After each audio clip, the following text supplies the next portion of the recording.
Welcome back to the 3x5 Live podcast. On this podcast, we talk about mindset, mindfulness, productivity. Last week, we spoke about 14 minutes and 24 seconds. 1% better. Also known as 1% of the day. So what did you do for 14 minutes and 24 seconds a day? I just dreamt about you, Jessie, and all your amazing qualities. I would just sit there. That was my meditation. Only 14 minutes and 24 seconds. I mean, yes, it could have been all day. Oh, you're so ridiculous. I did some deep work at work. I did some prospecting, which is not the funnest work to do. Mm-hmm. But I would it's funny because I would get in a rhythm where I'm like, all right, I need to spend 1% of my day doing this. And all of a sudden it turned into 3% of my day because I just kind of kept the flow going. And I usually do 10 minutes of core work and I upped it to 14 minutes and 24 seconds. Look at you. I noticed your abs looking good this week. Yeah, you know it. What are we talking about this week?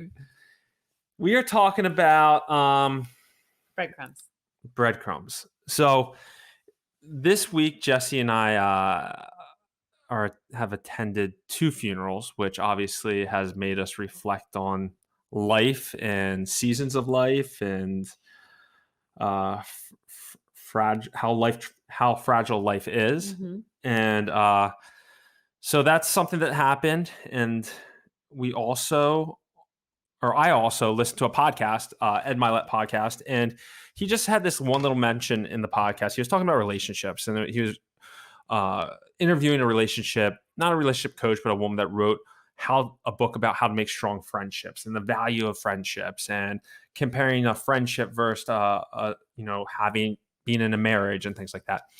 And he made a comment in there that I don't know why it stuck with me, but he was talking about how you need to have, like, a lot of your friendships are people that believe the same things as you, but sometimes it's nice to have a friendship where somebody has different beliefs and they challenge you and you spar about things.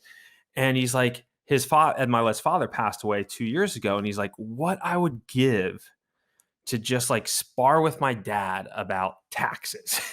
He's like, me and him had a ton of different beliefs, but like we still respected ourselves at the end of the day. But those things that like annoyed me, like what I would give to go back and have those conversations, which I didn't love at the time.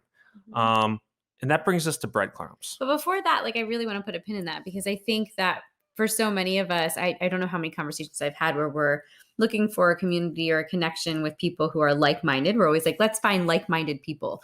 And I think friendships with people who are like you are very easy mm-hmm. and they flow. And that's why we're attracted to them. Yep. But in thinking about that idea of looking for friendships that do challenge you or relationships that do challenge you, like that's a lot harder, right? Like those relationships create, like, you need to have energy when you enter those conversations and you need to be present when you enter those conversations. But I think to your point, if you can surround yourself also with people who do not necessarily think the same way that you do, there are some really like golden nuggets of wisdom, but the energy to be able to listen, absorb, like retaliate and have a conversation and a dialogue that's back and forth, like that's a space that you need to set aside. But I think you're right. Like, I think that could be really beneficial.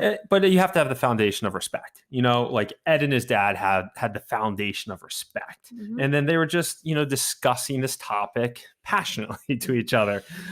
So, I mean, I think if you have that foundation where you both come from a place of like, I love you, I respect you, now let's go at it, then I think there can be a lot of great banter that's good and healthy. Yeah, for sure. Okay, so now we can talk about breadcrumbs.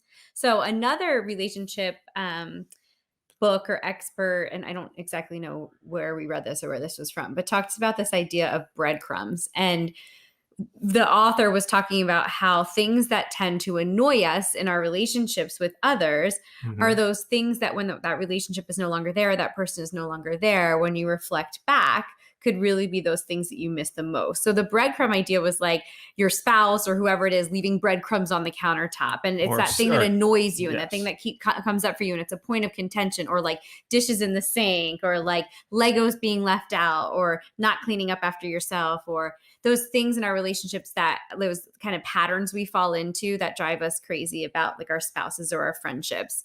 And I actually think I remember my mom or somebody saying this to me, that the things that you find like so endearing and that you love so much about a person in the very beginning of relationships sometimes ends up being the things that drive you the most crazy as you're like further into those relationships. And I can see some like that, like I see that, right? Like I see that. What are you trying to say? No, What are you trying to say? I just think that sometimes those things that constantly come up that annoy us and come up for us during the day or as we go through our day, I think they also could be those things that make you unique and make you as a person an individual. And so if something happened to you or you were gone, like those are the things that you really have to reflect back and you'd miss them. So how do you take those breadcrumbs and flip the script to recognize that in that moment, that person that you love or that person that you have this deep relationship with does these things because it's an intrinsic part of who they are, and things that like, the way that they tick.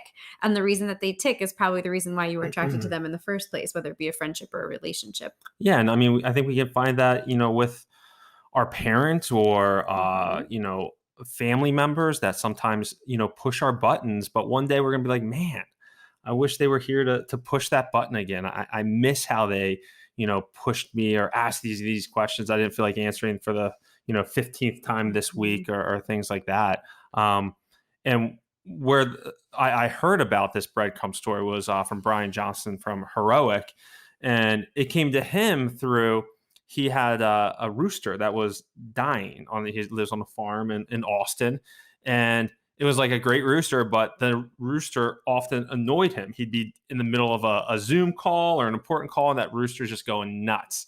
But now this rooster is passing, and he's like, and it hasn't been what roostery? Is that what you were gonna say? He hasn't calling? Been whatever you call a rooster when it makes its noise. So good. It hadn't been doing it for 3 days. He's like, now I miss it. I long for those breadcrumbs. That rooster making the noise. So I think that this week we've just been super reflective. And even in the last 6 months, we've had multiple conversations about relationships in our lives, specifically like our parents, and how life is, fleeting. And there's these moments that we really need to monopolize on and really pay attention to. The breadcrumb idea is like another layer to that, because you're not just thinking about when things are great, when things are good. You're also appreciating those moments and those, nuances that a person has that you really might miss if they weren't there anymore. Yeah. So next time, like, you're at your parents' house and they're driving you a little crazy, you just can sit there and giggle and be like, and just think breadcrumbs. Yeah, breadcrumbs.